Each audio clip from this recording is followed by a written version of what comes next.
Let's slow this down for a moment because what we're talking about today isn't about tricks, tactics, or trying to impress anyone.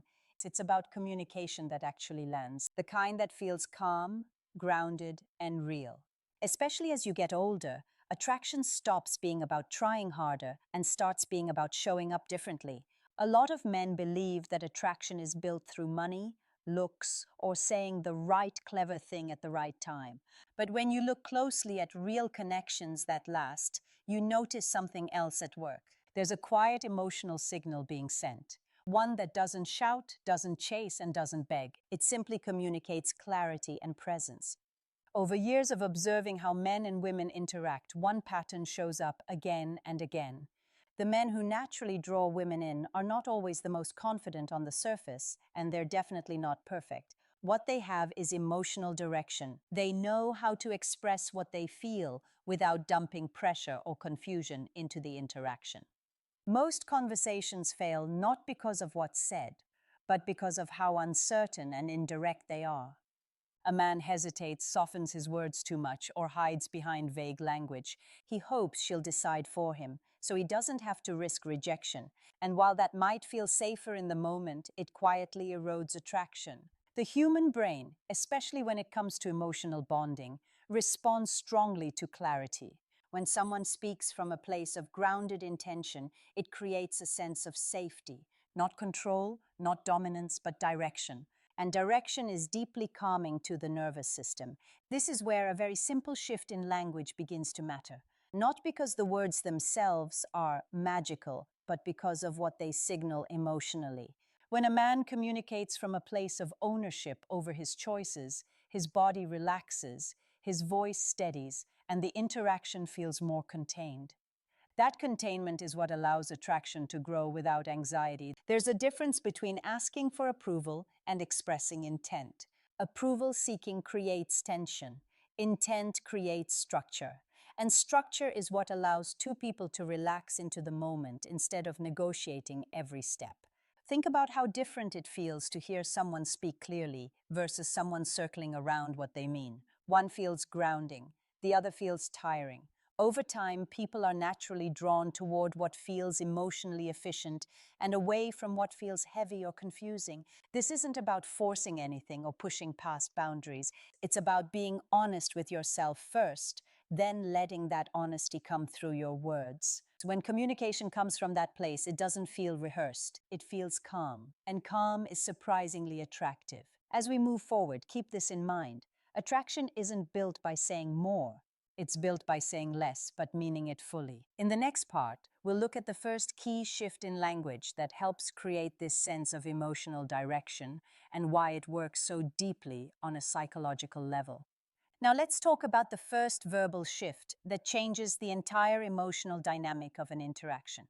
It's not dramatic and it's not loud, but it's powerful because it comes from self-trust. This shift happens when a man begins to speak from ownership instead of uncertainty. When someone clearly expresses what they want, something subtle happens in the nervous system of the person listening.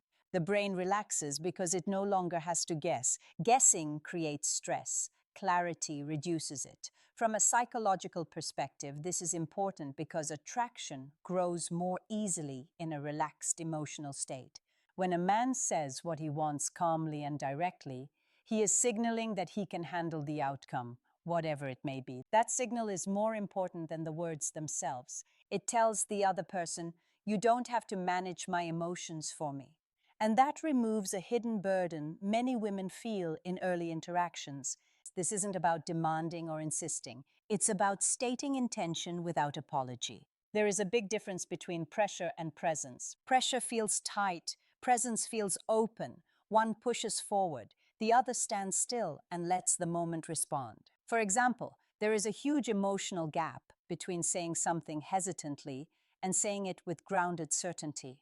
When language is indirect, it often carries an unspoken message of fear. Fear of rejection, fear of being seen, fear of wanting too much. The body hears that fear even when the words sound polite. On the other hand, clear intention feels emotionally clean. It doesn't trap the other person, it simply invites them. And invitations feel good because they preserve choice. From a brain health perspective, this matters because emotional ambiguity activates stress responses. The brain starts scanning for risk. Clear communication lowers that response and allows emotional curiosity to replace caution. This is where timing becomes important. Expressing desire too early or without emotional context can feel empty, but expressing it after a moment of genuine connection feels grounding. It lands because it matches the emotional reality of the interaction. The deeper reason this works is tied to something called emotional responsibility. When you take responsibility for what you want, you stop outsourcing your confidence. You're no longer waiting for permission to exist in the interaction. That self-containment is felt immediately. Many men don't realize that attraction often fades not because of a lack of interest, but because of emotional diffusion. The interaction feels scattered. Nothing is anchored. Clear intention acts like an anchor. It gives the moment weight. But there's an important balance here. Intention without emotional awareness can feel self-centered. That's why clarity alone is not enough. In the next part, we'll explore the second shift that completes the picture and why combining intention with genuine appreciation creates a deep emotional imprint that lasts far longer than attraction based on surface-level traits. Now we arrive at the second shift, and this is the one that transforms clarity into connection. Without it, intention can feel flat or even self-focused. With it, intention becomes emotionally resonant. This shift is about appreciation, but not in the superficial sense most people think of.